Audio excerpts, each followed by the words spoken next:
Brain exercise part 2, brain workout part 2.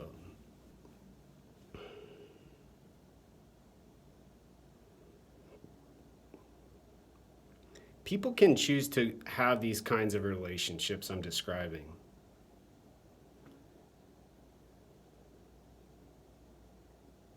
No big deal in the United States of America. Women have freedom.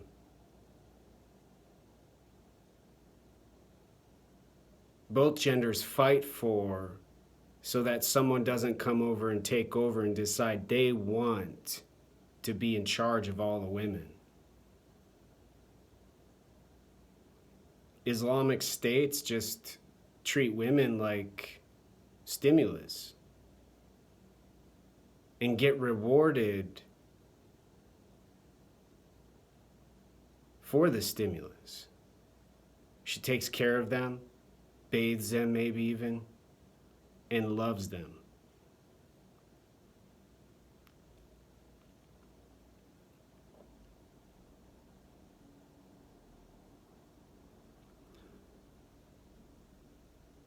What starts to be a problem in the world with these kinds of relationships has to do with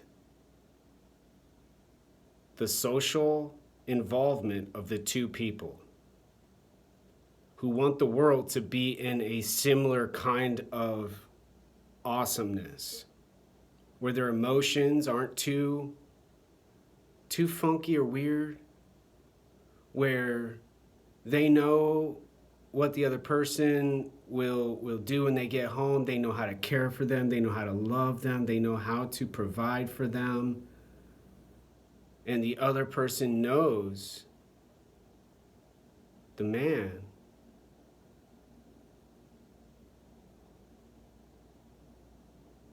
what they do each day. Very similar to a simulation.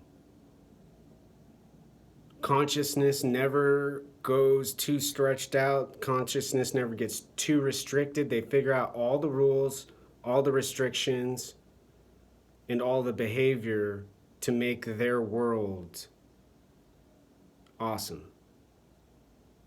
And they're so satisfied with their world, they go out into the world, outside of their home and their house, and say they've got stuff figured out. Men don't need hormones like me. Men don't need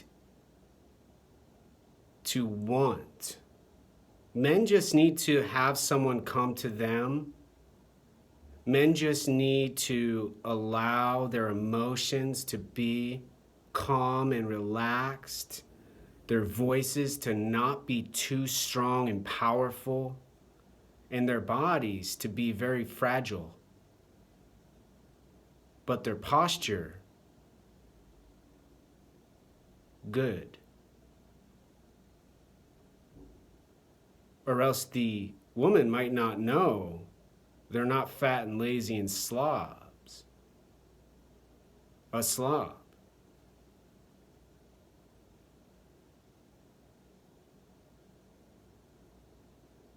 The woman might know she might get the same satisfaction she's going to give to that man's body with her eyes, with her control. And once every 2 years,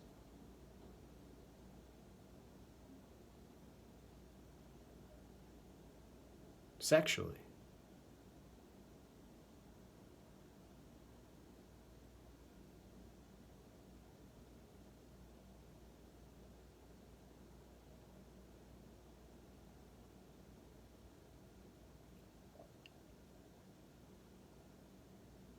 All for the benefit of social good. All for the calm of the world to just be nice and balanced. But what I'm showing now on the screen is almost like a ship on the ocean.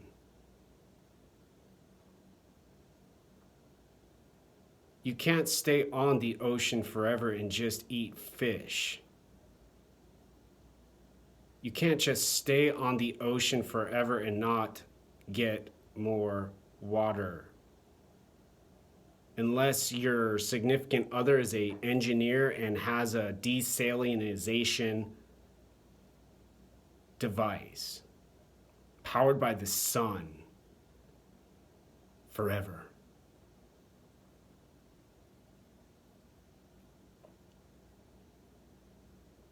There was a boat in the Bible called Noah's Ark. Everyone got on the boat to survive. And then to get off the vessel to go back to the world, to leave and go to the earth and land. But the kind of philosophy with brain and mind, one partner, brain, mind, body, and control, and restriction and behavioral control,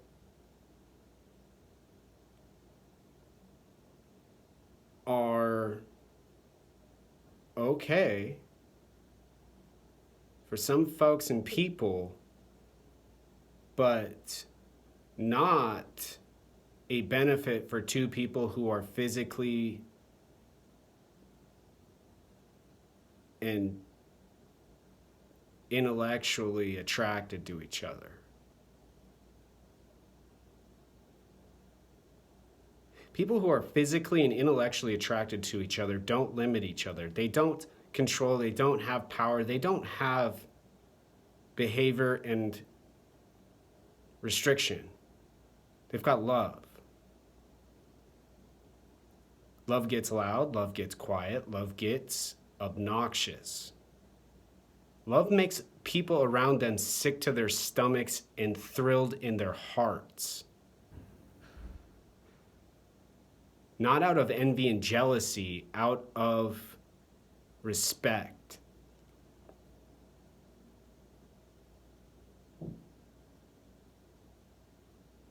I've been a nanny since about 2013 for technology families.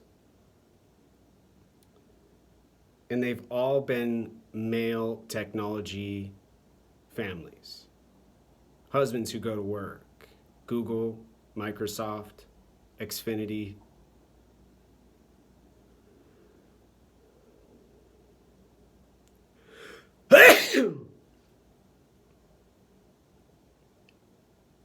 Their hormones have made no sense. I've been in homes where the dad doesn't even have hot water, but has a big screen TV bigger than what's on the screen right now in my room.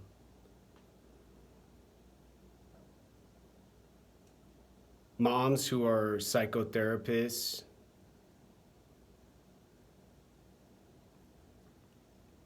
dads who have a similar sort of intimacy I've been describing.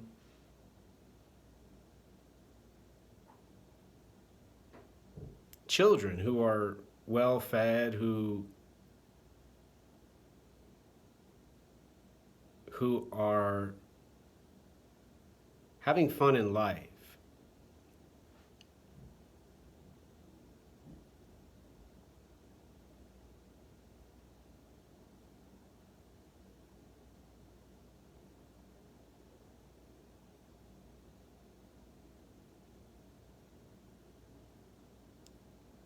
Into having fun in life with the children makes the whole process these people are describing, this whole system with these processes of restriction and control and behavior and language and needs and wants and schedules. You know, oh, it's been 2 years, time to go to the bedroom and do the sex.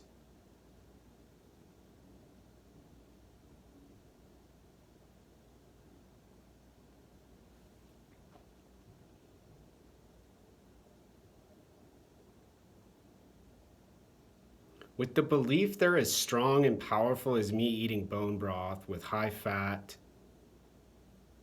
getting my groceries with my 2 hands, taking the bus, while they're driving their BMW, their Lexus, their environmentally friendly Civic, and eating pizza, fried foods, buffets, Mexican food, Italian food, Chinese food, every ethnicity, every dialect on the earth.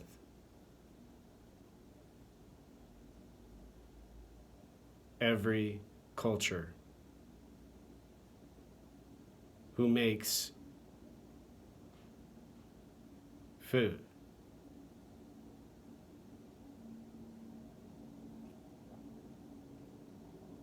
And have a better voice, have a better set of words that they use out loud.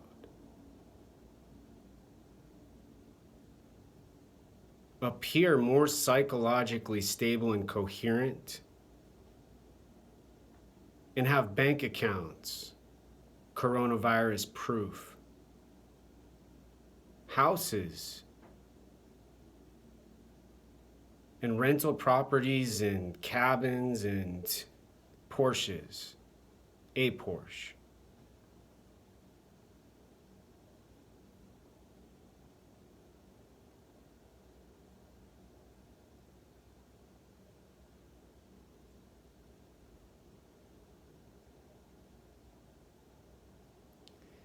These kinds of examples aren't men getting stronger, women getting stronger and more powerful and more smart, men being more intellectually aware, not using their brains and their minds to control another human, and not emotionally causing fear or panic to get a reward and stimulus and excitement. And women who aren't breasts, lips, eyes, hair, clothes, profiles on the internet.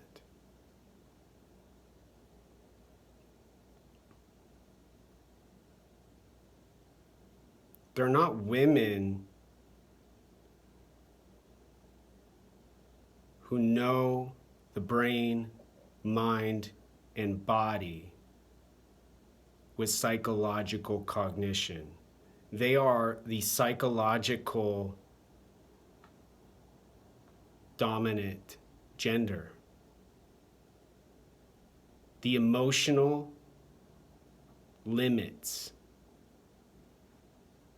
And men are the distraction. Men are too scary. And they're working together, all together.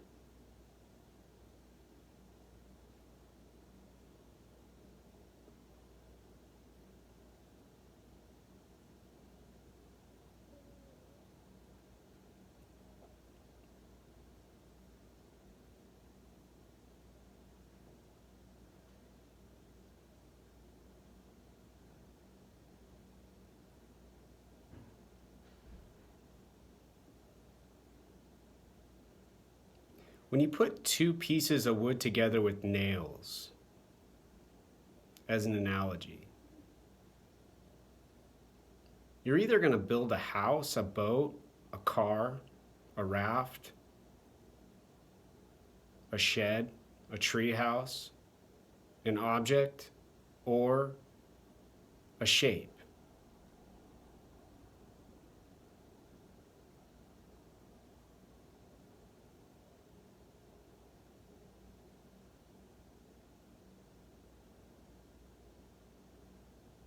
You're not going to take two pieces of wood stuck together, tear them apart, and start hammering the water to catch a fish because you're so hungry and you're so freaking ready to eat everything in the water so that you and your family can have fun tomorrow on their hike.